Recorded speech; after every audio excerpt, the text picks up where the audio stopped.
In 1970, Jethro Tull was getting ready to release the follow-up to their album Stand Up from 1969. They had to make a decision. They can make Stand Up Part 2, or they can take their sound to the next level. They chose the latter. So today I'm going to talk about Jethro Tull's third album, Benefit, released on April 20th, 1970. The video will be in 3 parts. First, I will give you some background on the album. Then I will do a track-by-track review. And finally, I'll tell you how Jethro Tull changed their sound for their album, Benefit.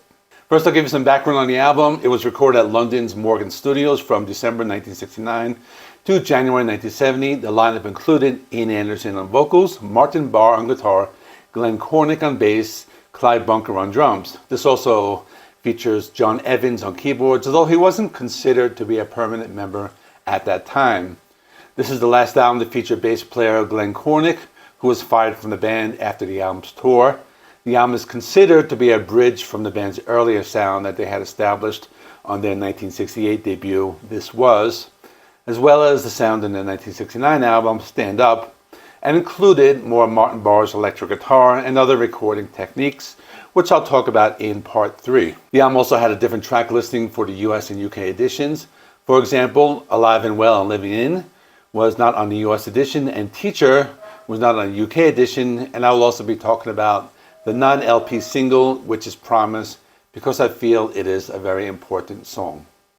I want to go track by track and talk about the songs. I'm going to talk about the album tracks and additional tracks as singles, so there will be a total of 14 tracks, but I'll go through them quickly. The album opens with You There to Help Me. It's kind of a trippy song, has these weird sounds in the intro, but the song is also one of the folkier songs that has the Ian Anderson playing the acoustic guitar and singing in a softer style. Martin Barre plays the electric guitar, but his playing is mixed, kind of low at first, but he has some pretty cool lead guitar work on the track, and he can be heard much more during the second half of the song. You can also hear them going in a progressive direction with some of the changes, but at the same time, the sound is not a big departure from what they were doing on Stand Up. The song kind of foreshadows what they would be doing on Songs from the Wood. Next track is called Nothing to Say. This one really shows off Martin Barre's guitar riffs. Although it is one of the more folkier sounding tracks, Ian Anderson plays the acoustic on this track as well. I think the electric guitar and bass are really the dominant instruments on this track. I'm also noticing I don't hear Ian Anderson playing the flute that much, or at least on the first 2 tracks, but as I listened, I noticed he will be taking it out later on. It's also important to mention as Martin Barre is playing with a semi-distorted guitar tone, and that gave it more of a hard rock sound. Some of his licks also sound a little psychedelic. Next track is Alive and Well and Living In. This is the first time I heard Ian Anderson's flute playing. Very classic Jethro Tull sounding song. It had everything you would expect from them, such as the flute, piano, electric guitar. It's a pretty laid back song. I think it's a pretty good one. Still had some elements of folk music as well as some classical music touches as well. The next song is called Sun. This one also has more of that hard rock sound, with Martin Barre playing some of his hard rock style guitar riffs. The song shifts gears in the middle of the song. I almost thought it was a new song, but then I noticed it was the same one. The second part was much softer and mostly piano and vocals. After this section, it goes back to the main melody. It sounded a little cut and paste. It was like they added that section right in the middle of the song. It wasn't too bad. I just thought they could have had a smoother transition. After this is a song called For Michael Collins, Jeffrey and Me. Another song with some acoustic guitars. When the chorus comes in, it sounded more like a 60s blues rock song, but this was not too bad. One of the songs that was very representative of the sound that they were going for on this album. After this is To Cry Your Song. This is one of my favorites in the album because I really like Martin Barre's main guitar riff on this one. And also one of their harder rockers. It's also one of those songs that foreshadows the sound they would have on their next album, Aqualung. I would say it's one of the best guitar songs. It has some awesome riffs and solos. This was also written as a response to Blind Faith's Had a Cry Today. After this is a song called A Time for Everything. This one also showed off Martin Barre's guitar playing. More of a laid-back folk rock song, had a lot of guitar licks. This also had some of that flute playing of Ian Anderson that was largely absent on this album for some reason. The bass playing is very prominent on this track as well. Next song is called Inside. It was the first single that was released. It's a typical Jethro Tull sounding track, has lots of flute playing, nice balance of electric guitars and bass guitar. Song also has a folk rock sound. I guess it's not a bad choice for a single, although I don't feel it would be one of the more recognizable songs. This is followed by Play in Time, which is another very folky type of song with lots of flute playing by Ian Anderson. Another good one had some electric guitar playing by Martin Barre and some keyboards that are played in the background. There are also some weird psychedelic effects that included some reverse guitar and some other effects. It might be one of the weirdest songs I've ever heard from the band, actually. The last album track is Sidity, You're a Woman.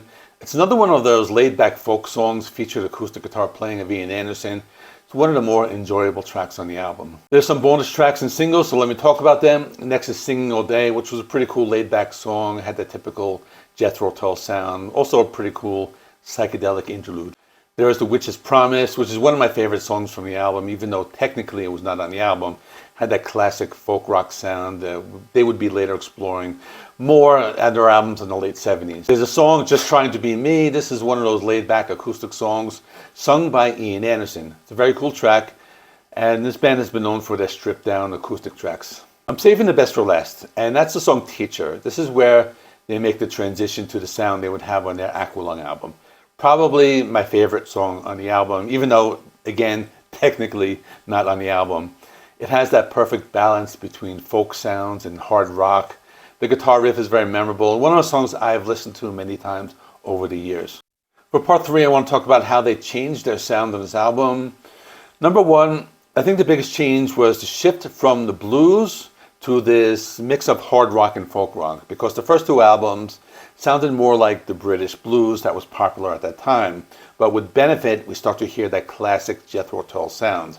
And that would continue throughout the 70s, and this is really the first album where they really leaned into that sound. Number 2 is the album had a darker tone, something that Ian Anderson has said in interviews when comparing it to the previous album, Stand Up. He said there were more complex arrangements, and the moody tone was a reflection of the band's frustrations with the music business at that time and pressure from extensive touring.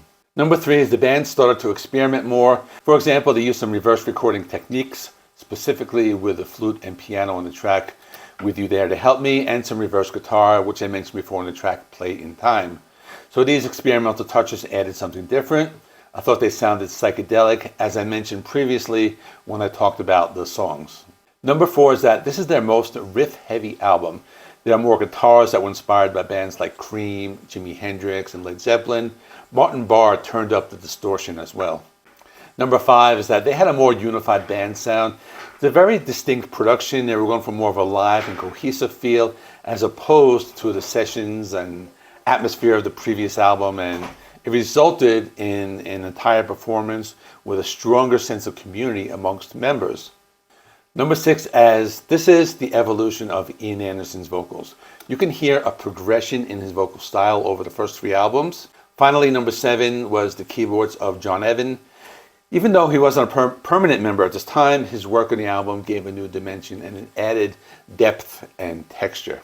After this album, they would go to release Aqualung, which is one of the most iconic albums, probably my favorite album. And they would later release Thick as a Brick, and that's more of a progressive rock album. So this band continued to evolve, but we can talk about that in other videos. Which, by the way, actually did a review of Aqualung, which was, I think, about 4 years ago, because it celebrated its 50th anniversary. And I'm going to stick that right here if you want to watch that next. And thanks for watching. Please give the video a like. It helps me with the YouTube algorithm. Please subscribe if you're not already. I do rock and metal reviews, rankings, and more. Thanks for watching. I will see you in the next one.